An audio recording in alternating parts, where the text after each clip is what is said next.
الحمد للہ رب العالمین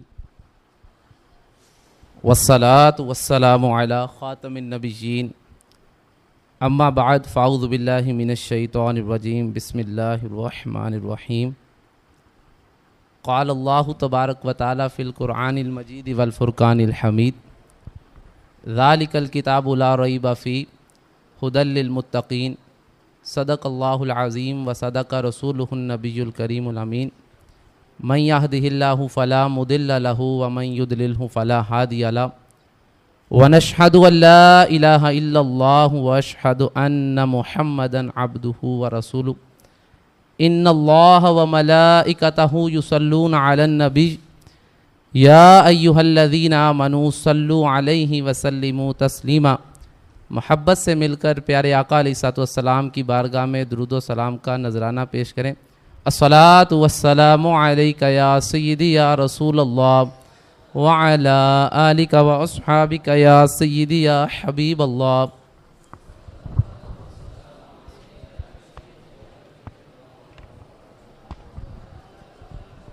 وعلی آلک واصحابک یا سیدی یا نور اللہ۔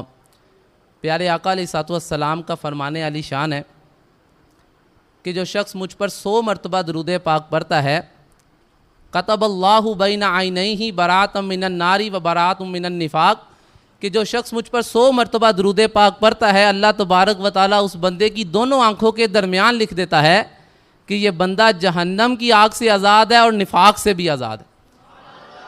وَأَسْكَنَهُ يَوْمَ الْقِيَامَةِ مَعَ الشُّهَدَاءِ، اور کل بروز قیامت اللہ ایسے بندے کو جس نے پیارے آقا پر 100 مرتبہ درود پاک پڑھنے کی عادت بنائی ہوگی، اللہ تبارک و تعالیٰ اس کو قیامت والے دن شہیدوں کے ساتھ رکھے گا۔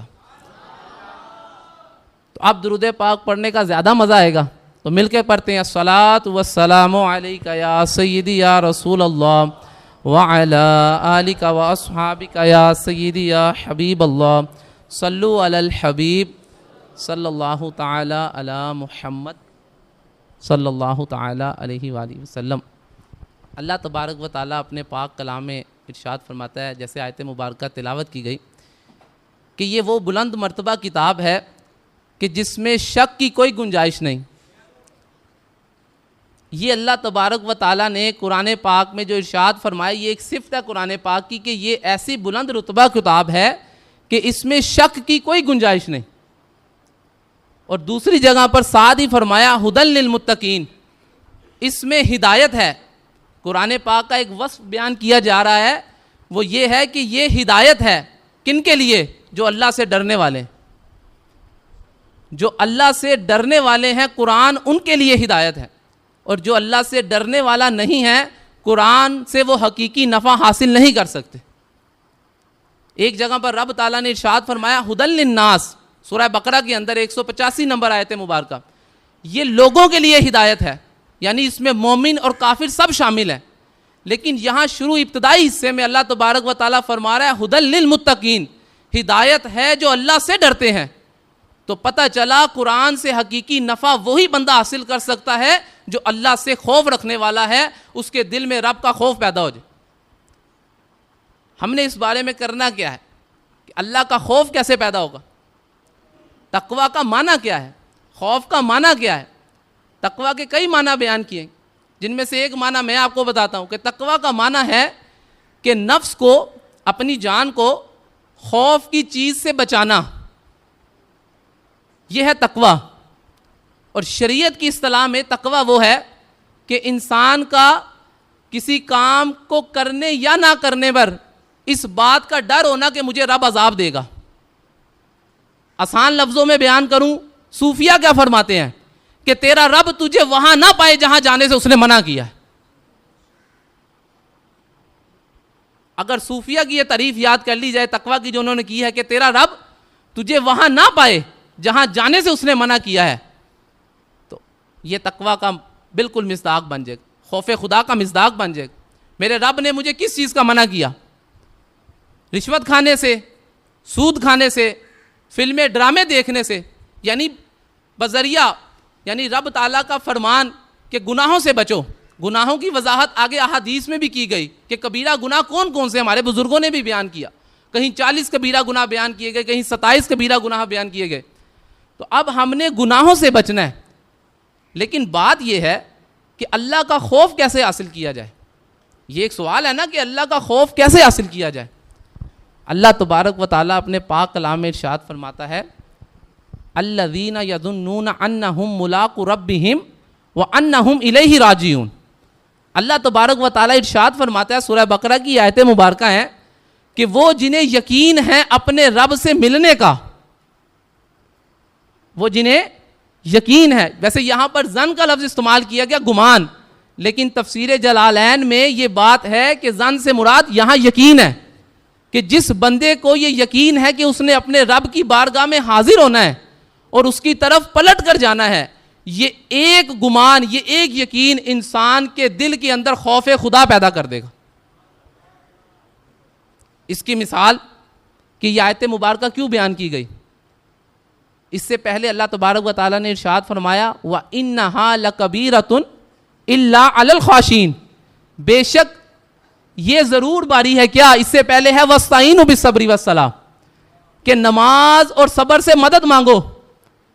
آگے فرمایا کہ بے شک نماز ضرور باری ہے مگر ان لوگوں کے لیے جو دل سے رب کی طرف جھکتے ہیں, یعنی جن کے دل خشیت والے ہیں, اللہ سے خوف کرنے والے ہیں, ان کے لیے نماز وزنی نہیں ہے, نماز بھاری نہیں ہے. لیکن اگر بظاہر مطلقاً دیکھا جائے تو نماز ایک وزنی چیز ہے, اس کو وقت پر پڑھنا مشکل کام ہے. تو بنی اسرائیل کے کچھ سردار جو تھے ان کو ایمان لانے کا حکم دیا گیا, ان کو ایمان لانے کا حکم دیا گیا.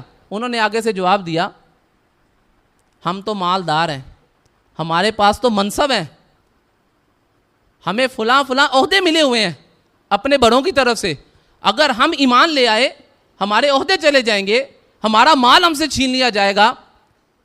ان کی اس مشکل کو حل کر دیا گیا. اللہ فرماتا ہے نماز اور صبر سے مدد مانگو. اگر سادہ لفظوں میں بیان کیا جائے کہ ایک مشکل کا حل, وہ بھی مشکل دیا. ایمان لانا مشکل تھا ان کے لیے, اس مشکل کا حل کیا دیا, وہ بھی مشکل, کہ نماز پڑھو. اور اللہ خود فرما رہا ہے نماز مشکل ہے, بھاری ہے, لیکن ان لوگوں کے لیے نہیں, ان لوگوں کے لیے بھاری نہیں ہے نماز جن کے دلوں میں میرا خوف ہے. تو اگر ہم, اور پھر آگے کیا بیان کیا, آگے یہ بیان کر دیا کہ نماز پڑھنا کوئی مشکل کام نہیں ہے. کس کے لیے؟ وہ جس کو یہ یقین ہو کہ اس نے اپنے رب کے حضور حاضر ہونا ہے. یہ اگر ترتیب دیکھیں, اس گفتگو کی اگر ترتیب دیکھیں تو پھر آپ کو مزہ آئے گا اللہ کی رحمت سے کہ رب تعالیٰ اپنے بندوں کو کیا فرما رہا ہے. پہلے کہا نماز اور صبر سے مدد مانگو, پھر آگے فرمایا نماز تو مشکل ہے, وزنی ہے, لیکن جس کے دل میں میرا خوف ہوگا اس کے لیے مشکل نہیں. اس کا بھی مسئلہ حل کر دیا. اگر دل میں یہ یقین پیدا ہو جائے کہ رب سے ملاقات کرنی ہے تو نماز پڑھنی آسان ہو جائے گی. رب جگہ جہاں حکم دے رہا ہے وہاں پر اس کے طریقے بھی بیان کر رہا ہے کہ کیسے کیسے یہ کام کرنا ہے. اب کیا ذہن بنتا ہے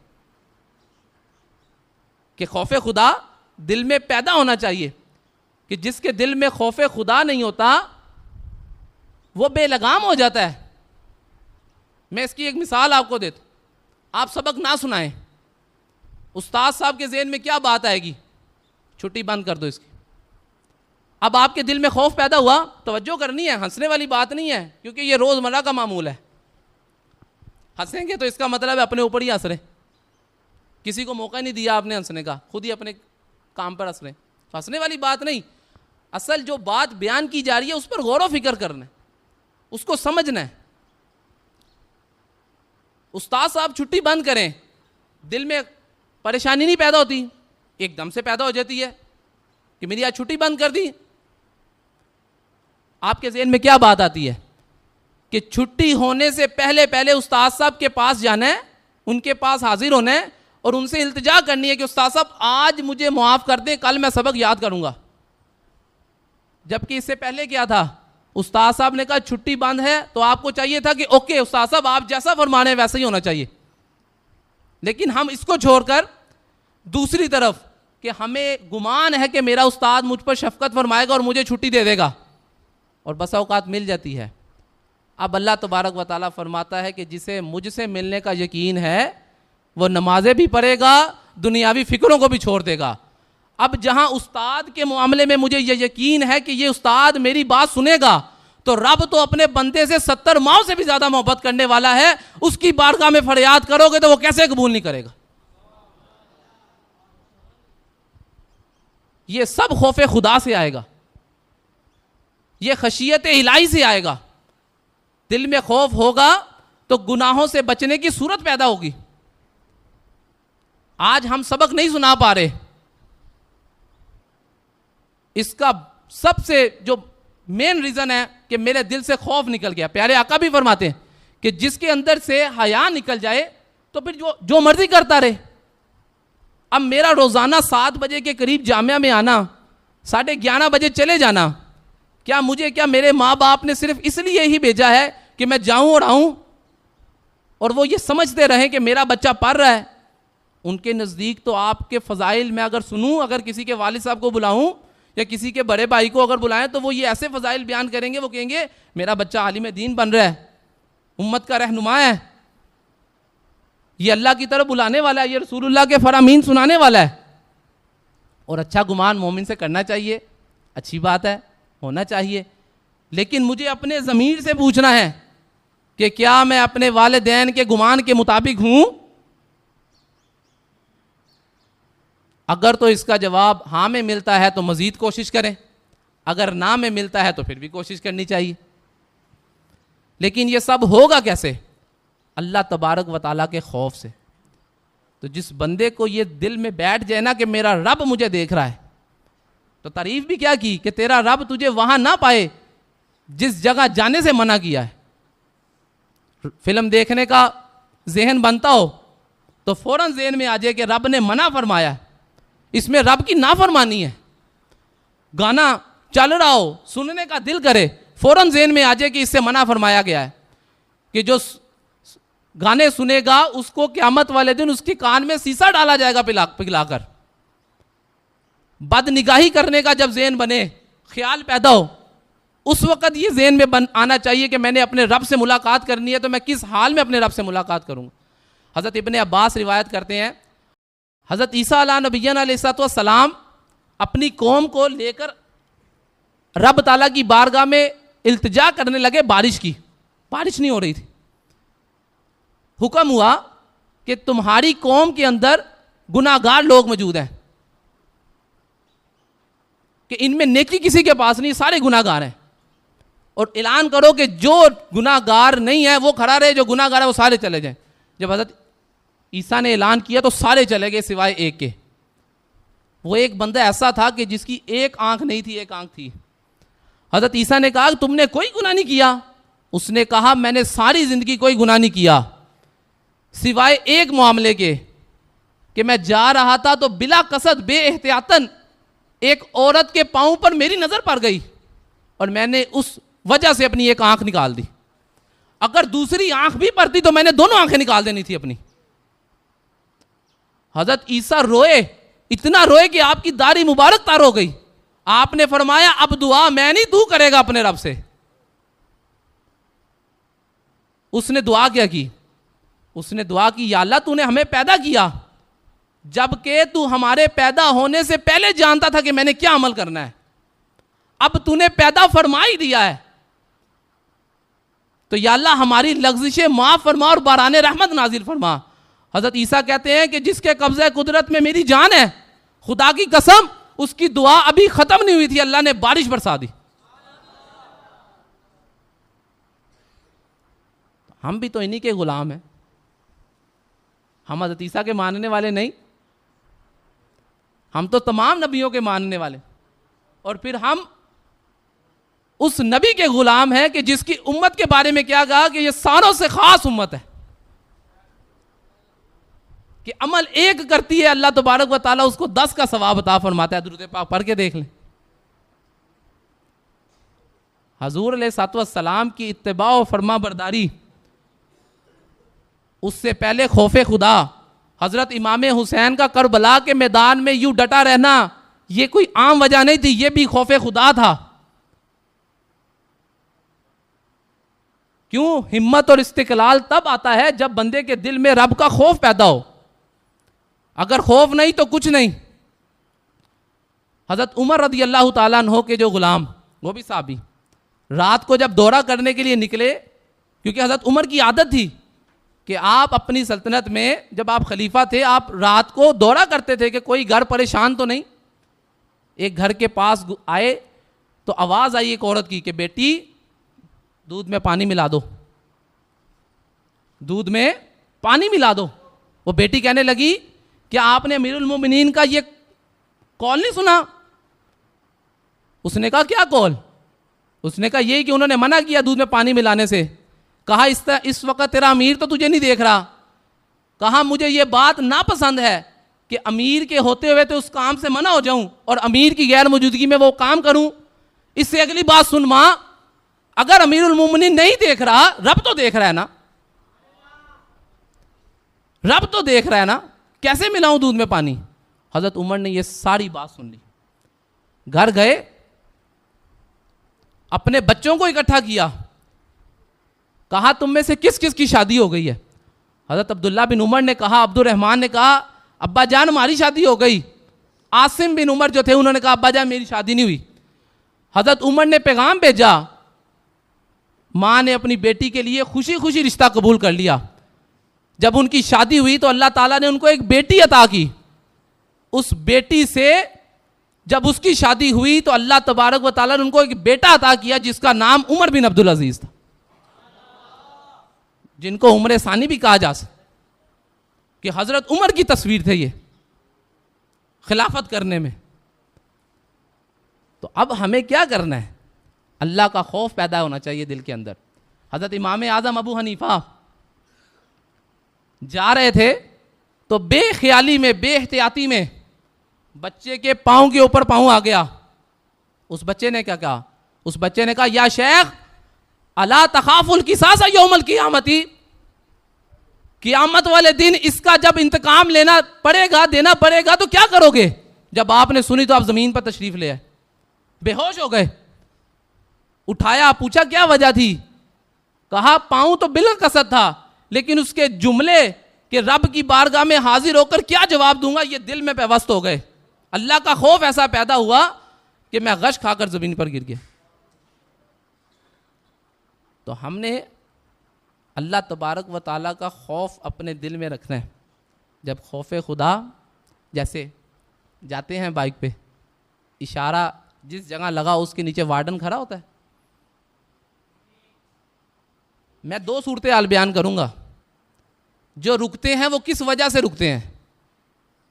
چلان نہ ہو جائے، ذلت ہوگی. اور جو نکل جاتے ہیں وہ ان رکنے والوں سے بھی برے، زیادہ ہی برے، کہ دل مردہ کہ پھر کے وہاں منو. سیدھی سی بات ہے. ادھر میں اس کی مثال لے کر آ رہا ہوں. جامعہ میں جو جاتے ہیں، گھر سے جامعہ سے گھر جاتے ہیں سبق لے کر، جو تو یہ کہتے ہیں کہ یاد کر کے آؤں گا، جو کہتے ہیں کوئی گل نہیں ویکھی جائے گی. سمجھ رہے ہیں جو میں لے کر آیا ہوں جس جگہ پر؟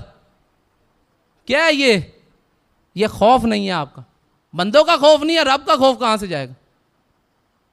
کیونکہ بندہ تو نظر آ رہا ہے نا، اس کا خوف نہیں ہے. تو رب موجود ہے، اس کا خوف دل میں رکھیں.